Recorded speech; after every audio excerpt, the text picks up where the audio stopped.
नमस्कार मित्रांनो, एकेटेक मराठी या यूट्यूब चॅनलवर आपले स्वागत आहे. मित्रांनो, आजच्या व्हिडिओमध्ये आपण ई-पी-एफ-ओने एक नवीन अपडेट आणलेला आहे. त्याविषयी एक मोठी अपडेट आपण आजच्या व्हिडिओमध्ये पाहणार आहोत. तर मित्रांनो, यामध्ये ई-पी-एफ-ओने कर्मचाऱ्यांसाठी एक मोठी गुड न्यूज आणलेली आहे. तर यामध्ये आता पेन्शन ही वाढण्याची शक्यता आहे. सोबतच ई-पी-एफ-ओने पूर्वीचे नियमही पुन्हा केले लागू. तर मित्रांनो, काय आहे संपूर्ण सविस्तर माहिती हे आपण पाहूया. तत्पूर्वी मित्रांनो, चॅनलवर जर पहिल्यांदा आला असाल तर व्हिडिओला एक लाईक आणि चॅनलला सबस्क्राईब करायला विसरू नका. तर चला तर मित्रांनो, व्हिडिओला सुरुवात करूया. तर मित्रांनो, पाहू शकता इथे ई-पी-एफ-ओ कर्मचाऱ्यांसाठी आनंदाची बातमी आहे.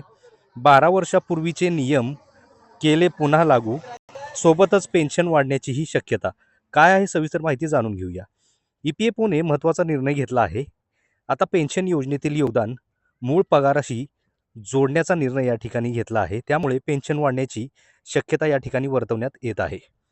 तसेच पुढे पाहू शकता की यामध्ये मित्रांनो, ई-पी-एफ-ओने कर्मचाऱ्यांसाठी आनंदाची बातमी आणलेली आहे की ज्यामध्ये 12 वर्षापूर्वीचा नियम पुन्हा एकदा लागू. कर्मचारी पेन्शन योजनेतील योगदान मूळ पगाराशी जोडले. तर काय आहे सविस्तर पुढे पाहू शकता. तर यामध्ये कर्मचारी भविष्य निर्वाह निधी संघटनेने महत्त्वाचा निर्णय घेतलेला आहे. ई-पी-एफ-ओने 12 वर्षापूर्वीचा नियम पुन्हा एकदा लागू केला आहे.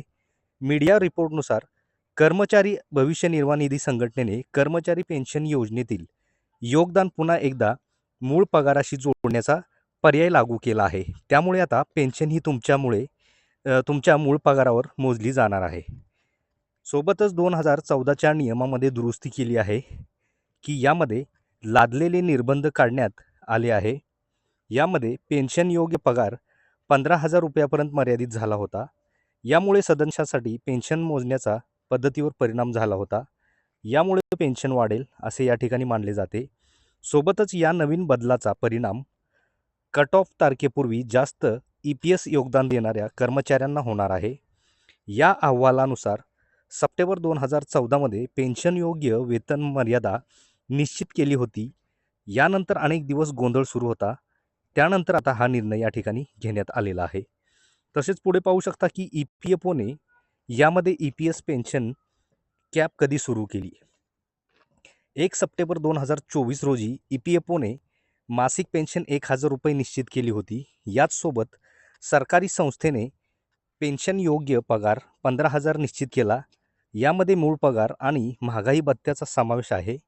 15,000 रुपयाच्या पेन्शन कॅपमुळे कमाल ई-पी-एस पेन्शन 7,500 रुपये निश्चित होते. दरम्यान मूळ पगाराच्या आधारे पेन्शन निवडण्याची परवानगी नव्हती. यामुळे ज्या ई-पी-एफ-ओच्या सदस्यांचा पगार आणि डी-ए 15,000 रुपयांपेक्षा जास्त आहे त्याची पेन्शन कमी होऊ शकते. सोबतच पेन्शनचे नियम काय? तर यामध्ये मित्रांनो, ई-पी-एफ-ओच्या नियमानुसार पी-एफ खात्यात नियोक्ता आणि कर्मचारी दोघेही पगारातील 12% रक्कम भविष्य निर्वाह निधीत जमा करतात. यामधील नियोक्त्याचे 8.33% योगदान पेन्शनमध्ये जमा केले जाते.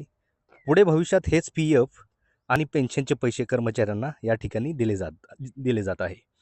तर मित्रांनो, ई-पी-एफ-ओ विषयी एक मोठी नवीन अपडेट आपण आजच्या व्हिडिओमध्ये पाहिलेली आहे की ज्यामध्ये मित्रांनो आता ई-पी-एफ-ओने कर्मचाऱ्यांसाठी गुड न्यूज आणलेली आहे की आता 12 वर्षापूर्वीचेच नियम हे पुन्हा लागू केले जाणार आहेत. यामध्ये पेन्शन ही या ठिकाणी वाढण्याची शक्यता आहे. तर मित्रांनो, ई-पी-एफ-ओ संदर्भात एक मोठी अपडेट आपण आजच्या व्हिडिओमध्ये पाहिलेली आहे. तर मित्रांनो, ही माहिती आपल्याला कशी वाटली? आवडल्यास नक्की व्हिडिओला एक लाईक आणि चॅनलला सबस्क्राईब करायला विसरू नका. तर भेटूया मित्रांनो अशाच पुढच्या नवीन अपडेटमध्ये, नवीन व्हिडिओमध्ये. धन्यवाद.